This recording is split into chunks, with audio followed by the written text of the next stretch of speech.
Bonjour à tous. Aujourd'hui, format très court, assez peu de temps, donc je vais faire un point plus volatilité court terme qu'autre chose.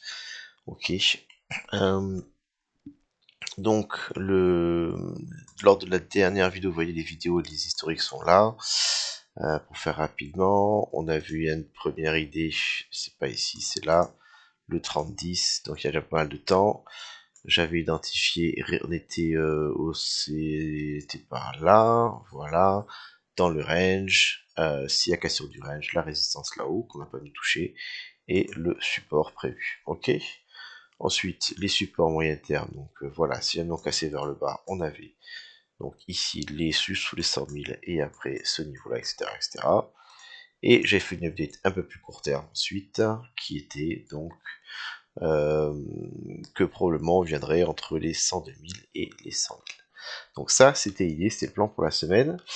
Et il y a une chose également sur laquelle je lisais depuis un certain temps, c'était que vu qu'on avait fait une décompression, il était peu probable qu'on ait un breakout. Ça, malheureusement, au jour d'aujourd'hui, je pense que c'était une erreur, puisque si on prend un petit peu de recul et qu'on se met en 4 heures, ok, et ben on constate que actuellement on est potentiellement sur un breakout. Attention, tout dépend de où est-ce qu'on définit nos niveaux. Si jamais on définit notre range précédent comme celui-ci, voilà, ce range-là, à ce moment-là, on avait notre beau range, top, top, bottom, bottom, top, bottom, bottom, commence à aller dessous et on est franchi. La difficulté, c'est que si on perd ce range, que j'appelle le range du top, on réintègre les ranges inférieurs, et le range inférieur, c'est au minimum ça, voire éventuellement ça. Ok.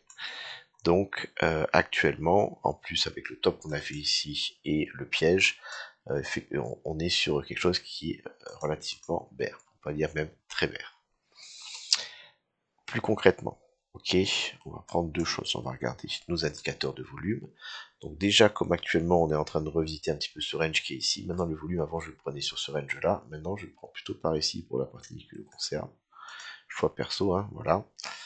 Donc actuellement, regardez, ça marche assez bien. Vous voyez ici, il y a des supports, supports, supports sur la zone basse de volume. Et je peux prendre le range pour la partie précédente, qui était la partie qui est ici, jusque là. Voilà. Donc qu'est-ce que je peux voir? Je peux voir qu'on a un niveau très très important, qui est la borne haute et la borne basse. C'est la porte d'entrée et de sortie. Actuellement, c'est les 106 000 $, à peu près. Donc, tant que ce niveau reste une résistance, d'accord, donc on va venir, si on vient buter dedans et se faire rejeter, c'est que on réintégrera pas le range dessus, et à ce moment-là, on va revisiter ce range-là, et ça peut aller potentiellement, normalement, très rapidement, ici, au put of control. En plus, on a une liquidité qui n'ont pas été prises ici, donc les 96 000 $.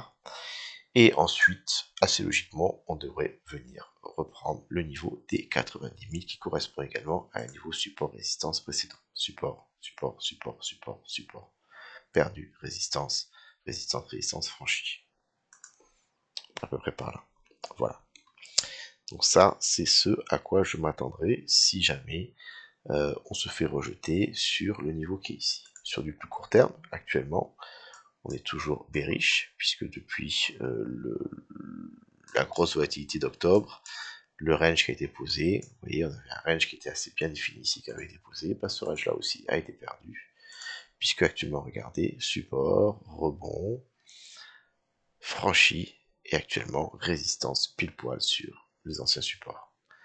Donc si en plus on a une continuation derrière, et que pour moi on vient attaquer cette partie là, c'est qu'on va faire la cassure et qu'on va aller chercher les niveaux qui sont plus bas, dont j'ai parlé avant.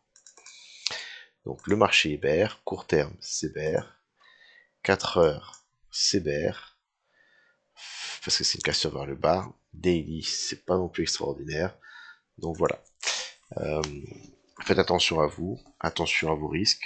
Dans un marché qui est bear, eh ben, il faut être majoritairement, il faut rechercher la vente et non pas l'achat, ou alors il faut acheter vraiment très bas. C'est pour ça que sur le trade précédent, ma target a été pas n'importe où, je cherchais pas à acheter dans cette zone là, Je voulais vraiment acheter le plus bas possible par rapport au range, donc c'était sous le range après liquidité. Et c'est comme ça que j'ai une chance de pouvoir faire du gain dans une hausse qui devrait être probablement partielle et courte. Ok? Voilà, donc maintenant que ce rebond est en cours, ce qui m'intéresse, c'est maintenant de pouvoir savoir quand on va avoir la prochaine réjection. Et pour moi, comme je vous l'ai dit, j'ai mon niveau ici, qui est sur les 100, 105, 106 000, avec, voilà, ça c'est important. On va afficher ici les résistances que j'avais préparées, voilà, elles sont là. Il y a du VWAP ici, du FIBO, ici, voilà, ce qu'on a là. Actuellement, le top qui est là, on est en compression. On va voir la résolution. On vient de faire une grosse baisse, moi je partirais plutôt ici sur une résolution de cette compression haussière. Si c'est pas le cas, ce sera encore plus vert que ce que je pensais. Et là, on peut aller très vite sur des zones de prix beaucoup plus basses. Dernier petit bol d'air, on va regarder, je pense à 6x, et actuellement, je pense que pareil, c'est peut-être un short intéressant. Surtout qu'il est parti quand même de 55$. Tout finit par redescendre. Passons sur notre S&P 500. Et ben voilà, on est venu faire le retracement sur support résistance into bas du canal. Et actuellement, ça monte. Si le S&P continue à monter, on pourra avoir ici une résolution haussière. Ah, ça devrait aider. Par contre, on arrivera là-dessus. Je vais pas aller plus loin, 6 minutes, je pense que largement suffisant. Voilà, le marché est bear. On peut pas descendre quand les gens sont trop bear, parce que si les gens sont bear, c'est qu'ils veulent vendre. Le marché doit d'abord les avoir. Donc, quand tout le monde est bear, quand tout le monde parie à la baisse, le marché monte. Et quand les gens recommencent à avoir un petit peu d'espoir, oh, on s'est trompé, ah, en fait c'était encore nouveau une baisse comme d'habitude, etc. On pourra vraiment cette fois-ci venir péter le support. Donc là c'est un short squeeze. Si jamais on vient récupérer les 107 000 en support, c'est une réintégration de range. Et à ce moment-là, on pourra nouveau sourire et penser à des choses beaucoup plus cool. Pour l'instant, cette zone-là est une résistance au marché de nous prouver qui veut la franchir ou pas.